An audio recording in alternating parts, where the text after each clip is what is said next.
Different education point YouTube channel पे फिर आपका हार्दिक स्वागत है। आज हम फिर समांतर माध्य के कुछ इंपॉर्टेंट क्वेश्चन लेके आए हैं।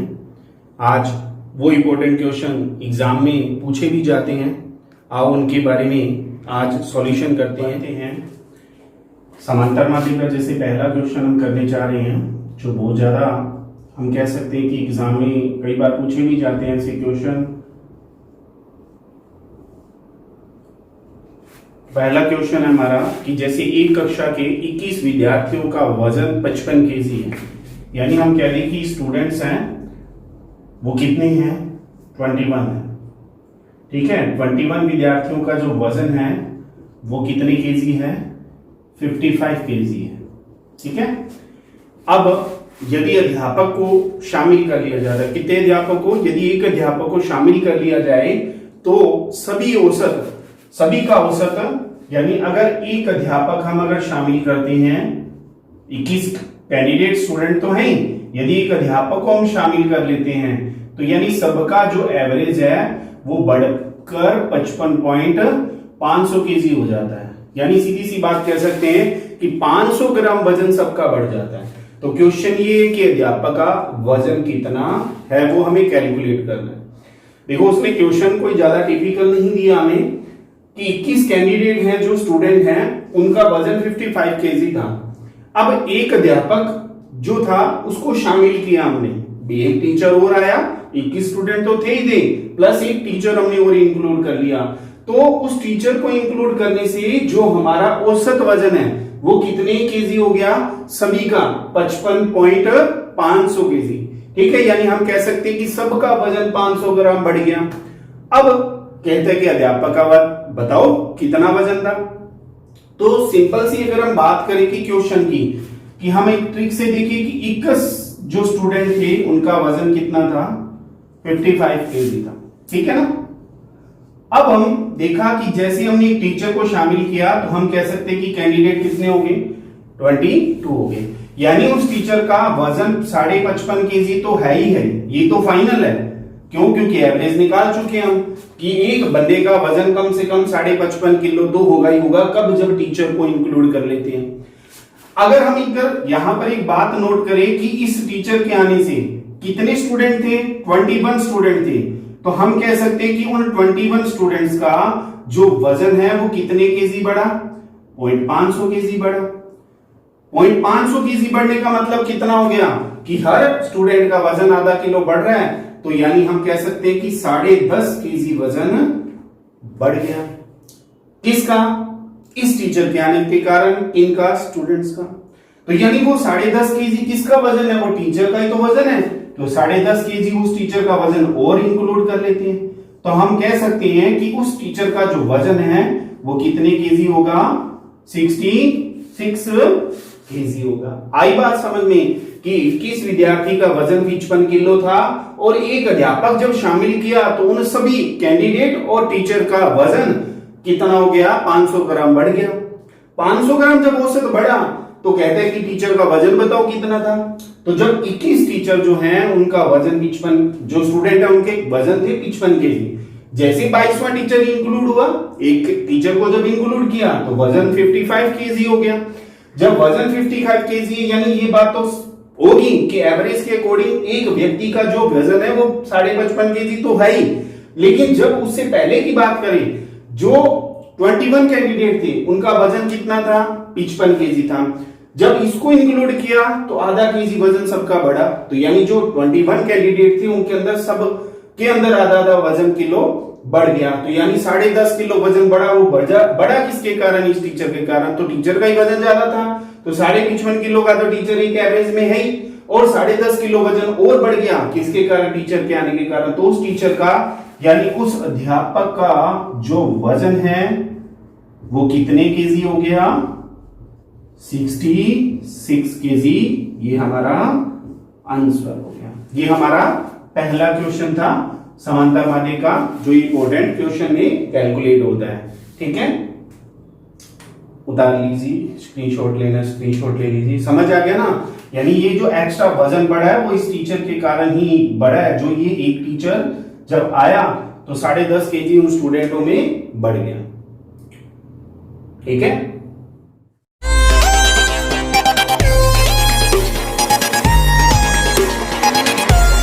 की अगर हम बात करें तो देखो कहता है कि कोई m संख्या है,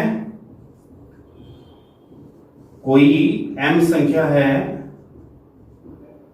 m संख्याओं का जो औसत है वो कितना है, n की स्केयर है।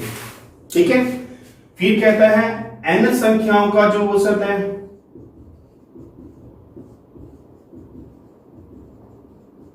वो m की स्केयर है। bm संख्याएं हैं, हमें नहीं पता वो कितनी है, उनका जो एवरेज निकाला वो n की स्केयर है, और n संख्याओं का औसत m की स्केयर है। तो क्या कहता है कि m प्लस n संख्याओं का औसत ज्ञात करो। ठीक है, तो हम इस क्वेश्चन को करके देखते हैं। क्वेश्चन सिंपल सा ही है, कुछ ज्यादा बड़ा नहीं है, बस समझने वाली बात है, थोड़ी सी सिंपल भी होए। ठीक है ना, तो उस कारण हम संख्याएं भी होते एवरेज निकाल सकते हैं इजीली। ठीक है, m संख्याओं का औसत n की स्क्वायर और n संख्याओं का औसत m की स्क्वायर, तो m प्लस n का औसत हमें कैलकुलेटर करना है। तो सबसे पहले हम क्या करते हैं, इन दोनों का योग ज्ञात करते हैं, क्योंकि m का योग संख्याओं का और n संख्याओं का योग होगा तो हम एवरेज इजीली निकाल लेंगे कि नहीं निकालेंगे। तो m संख्याएं का औसत n की स्क्वायर है, तो m संख्याओं का औसत हमें जो दिया हुआ है वो n की स्केयर दिया हुआ है।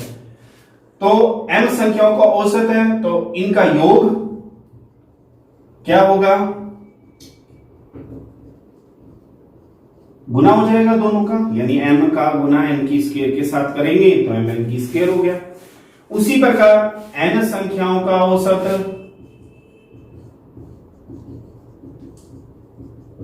m की स्केयर है, तो n संख्याओं का योग क्या हो जाएगा, m n की स्केयर।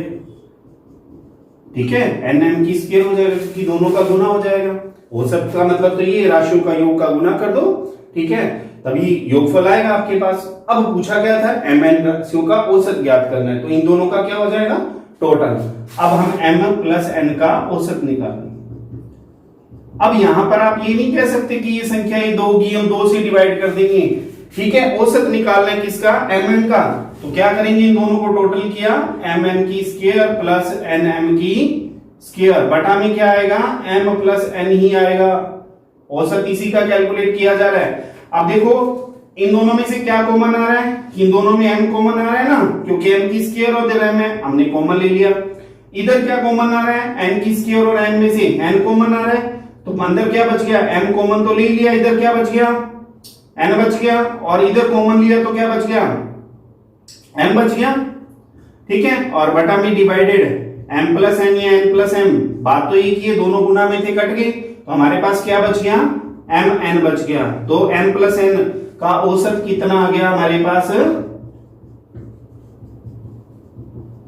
ये हमारे पास m n आ गया। आई बात समझ में, क्वेश्चन कोई ज्यादा डिफिकल्ट नहीं था, बिल्कुल इजी है। अगर आप स्टेप बाय चलते हो कि क्वेश्चन को सुनोगे और समझोगे तो आपका क्वेश्चन इजीली हो जाएगा। उसने बोला था m संख्याओं का औसत n की स्क्वायर है, n संख्याओं का औसत n की स्क्वायर है, तो m n का औसत हमें कैलकुलेट करना था। n संख्याओं का औसत हमने n दिया हुआ था तो हमने उसका योग कैलकुलेट किया, तो वो हो गया m n की स्क्वायर। फिर हमने n संख्याओं का औसत दिया हुआ था, फिर हमने इन दोनों का योग निकाला, तो ये हो गया n m की स्क्वायर। अब हमें n प्लस इन दोनों का योग कर सकते हैं, क्योंकि योग है, m का योग ये था, n का योग ये था, तो इन दोनों का योग किया। औसत किसका निकालना है, mn का, तो इसे भाग कर दिया। भाग करने के बाद दोनों के अंदर हमने कॉमन लिया, कॉमन लेने के बाद ये दोनों क्रॉस हो रहे थे, क्रॉस कर दिया, तो जो बच गया हमारे पास वो इनका एवरेज था। तो हमारा दूसरा क्वेश्चन था समांतर माध्य का कि m प्लस n संख्याओं का औसत ज्ञात करें, तो m प्लस n संख्याओं का औसत कितना आया, m n आया। ठीक है, आओ तीसरा क्वेश्चन के बारे में बात करते हैं। देखो तीसरा क्वेश्चन कहता है कि अभी हमने ऐसा क्वेश्चन किया भी है, थोड़ा सा देखना समझ भी आएगा कि एक कंपनी के 5 कर्मचारियों को औसत मासिक वेतन 4500 है, यानी कोई भी फर्म है या कोई भी कंपनी है, उसके 5 जो एम्प्लॉय हैं, उन 5 कर्मचारियों का जो वेतन है या सैलरी है वो 4500 रुपए है। ठीक है, अब कहता है कि यदि एक व्यक्ति को और शामिल कर लिया जाता है, यानी अगर हमने एक नया एम्प्लॉय शामिल करते हैं, एक कर्मचारी को और शामिल करने से का वेतन कितना रह जाता है, औसत रूप में 4400 रुपए रह जाता है।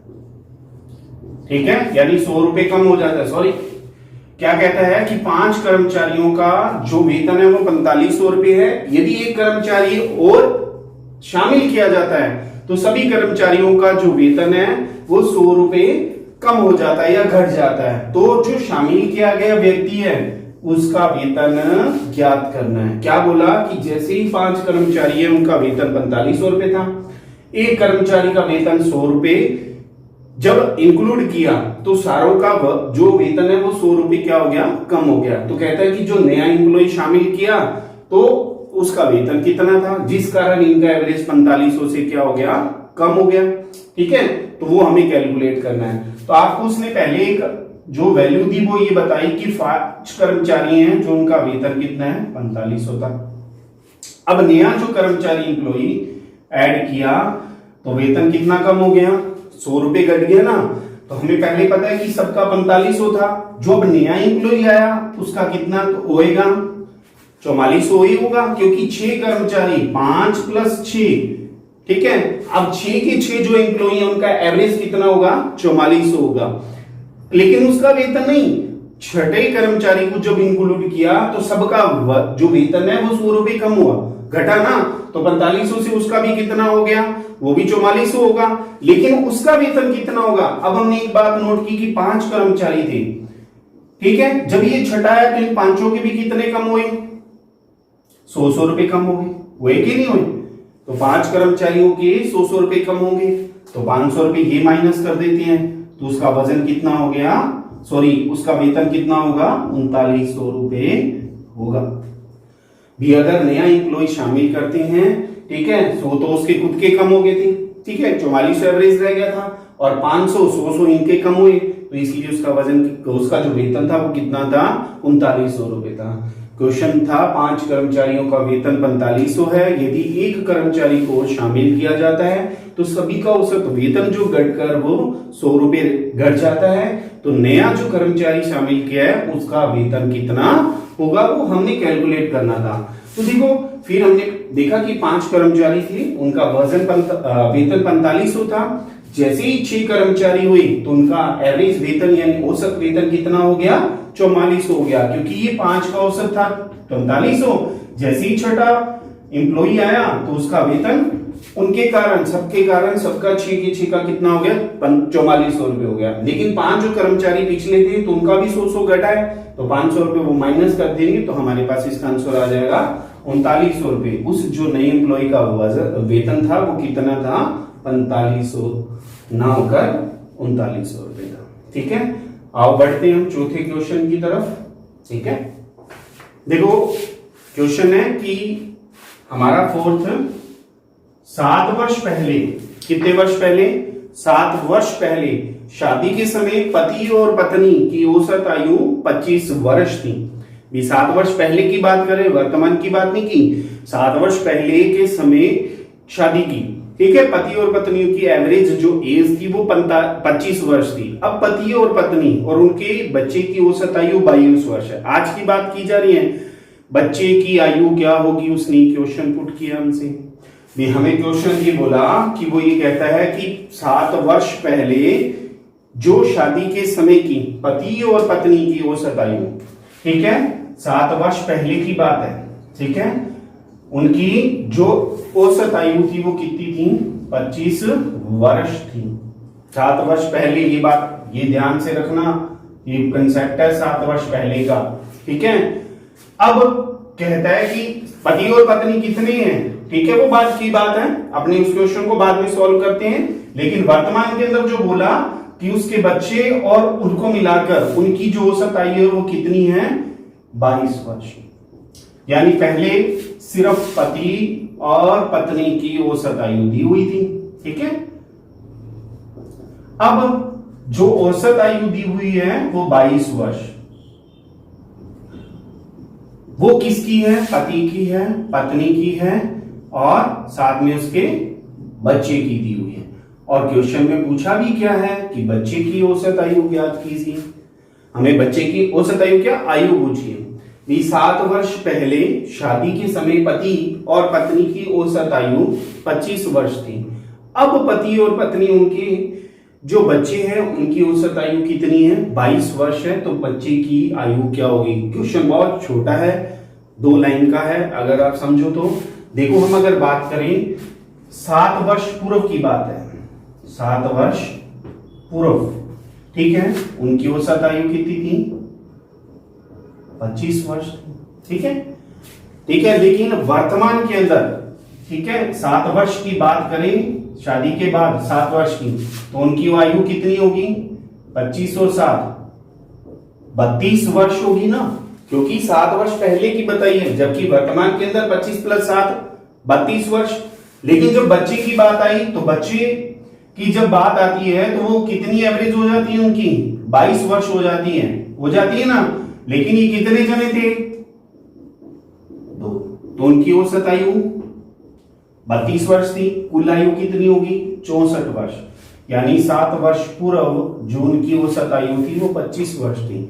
7 वर्ष बाद दोनों ही 7-7 वर्ष बढ़ेंगे। ये तो है नहीं पति बढ़ गया और पत्नी नहीं बढ़ेगी, दोनों की आयु बढ़ेगी ना। आज कोई 5 साल का है तो वो 7 साल बाद कितने साल का हो जाएगा? 12 साल का। अगर उसका भाई 2 साल का है तो वो कितने साल का हो जाएगा? वो भी बढ़ेगा ना उस एज के बराबर, दोनों की एज बढ़ती जाएगी। तो ये जब दोनों एवरेज इनकी 25 साल थी, दोनों 7 वर्ष बढ़े हैं, तो दोनों का एवरेज 7 वर्ष बढ़ा तो 32 वर्ष के हो गए, ठीक है। तो है कितने दोनों? 2, तो 64 वर्ष उन दोनों की आयु है। हमें नहीं पता किसकी कितनी है, लेकिन हमें पता है कि उनका औसत 32 वर्ष है, लेकिन दोनों टोटल उनकी कुल आयु कितनी है? 64 वर्ष है। अब वर्तमान के बाद जब की बात की जब बच्चे की, तो बच्चे का औसत और पति और पत्नी का औसत मिला के 22 वर्ष था। तो अब ये कितने जने हो गए? 3 जने हो गए। तो इनकी कुल आयु कितनी होगी? 66 वर्ष। अब आपको पता लग ही गया होगा कि जब तीनों 66 वर्ष के हैं, तो अगर इसमें से 64 वर्ष पति और पत्नी को घटा देंगे तो जो शेष बच जाएगा वो क्या बच जाएगा? ठीक है, वो बच्चे की आयु बच जाएगी। कितने वर्ष का है बच्चा? 2 वर्ष का, ठीक है। आगे बात समझ में क्या कि उसने जो क्वेश्चन पूछा वो कहता है कि 7 वर्ष पहले जो पति और पत्नी की औसत आयु वो थी 25 वर्ष थी, ठीक है। और बच्चे के समय जब पति और पत्नी, अब पति और पत्नी और उनके बच्चे की औसत आयु 22 वर्ष है, तो बताओ बच्चे की आयु क्या थी? तो पूर्व 25 वर्ष थी, वर्तमान के अंदर वो 7 वर्ष बढ़े हैं, ठीक है। 7 वर्ष पहले की बात की है, 7 वर्ष अब की बात करेंगे हम, ठीक है, वर्तमान में उसका, ठीक है। तो कितने वर्ष के हो गए? 32, दोनों कितने के हो गए? 64 के, और 22 × 3 66 वर्ष के तीनों हो गए। तो इसमें से अगर इसको घटा दिया जाता है तो बच्चे की जो वर्ष यानी आयु आ जाती है वो कितने वर्ष आ जाती है? 2 वर्ष आ जाती है। तो बच्चा कितने वर्ष का है? 2 वर्ष का है, ठीक है। तो बच्चे की जो आयु है वो 2 वर्ष, ठीक है। और लास्ट क्वेश्चन के बारे में बात करते हैं। देखो क्वेश्चन है कि बाजार में व्यक्तियों का औसत रविवार के दिन 510 रहता है, यानी बाजार के अंदर अगर हम संडे की बात करें तो संडे के दिन 510 व्यक्ति वहां पर अवेलेबल रहते हैं, ठीक है। कहता है कि सप्ताह के बाकी दिनों में 240 रहते हैं व्यक्ति, यानी कहता है कि रविवार के अंदर की बात की जाए तो बाजार में व्यक्तियों का जो औसत है, ठीक है, औसत व्यक्ति 510 रहते हैं, ठीक है। बाकी दिन जो शेष बच गए, ठीक है, शेष दिनों का जो औसत है वो कितना रहता है? 240 व्यक्ति रहता है। तो कहता है रविवार से शुरू होने वाले 30 दिन के माह में प्रतिदिन व्यक्तियों की औसत क्या होगी? एक बाजार में व्यक्तियों का औसत जो है वो कितना है? 510 है, ठीक है। अब कहता है कि शेष दिन जो अगर बात करें तो कहता है कि क्या? 240, ठीक है। अब कहता है रविवार से शुरू होने वाले 30 दिनों के माह में प्रतिदिन व्यक्तियों की औसत क्या होगी? अब हमें एक बात तो ध्यान रखनी पड़ेगी, उसने क्या बात बोली कि रविवार को दिन शुरू हो रहा है। भी अगर हम बात करें 1 तारीख को क्या था? रविवार था, तो 8 तारीख को क्या होगा? रविवार होगा। फिर 8 और 7 15 तारीख को क्या होगा? रविवार होगा। 15 और 7 22 को भी क्या होगा, रविवार होगा। यानी 8 को फिर रविवार, फिर 15 को फिर रविवार, फिर 22 को फिर रविवार और फिर 29 को फिर रविवार आएगा। यानी पूरे माह के अंदर हमने जो शुरुआत की है वो रविवार से की है, यानी जो पहली तारीख है वो रविवार की है।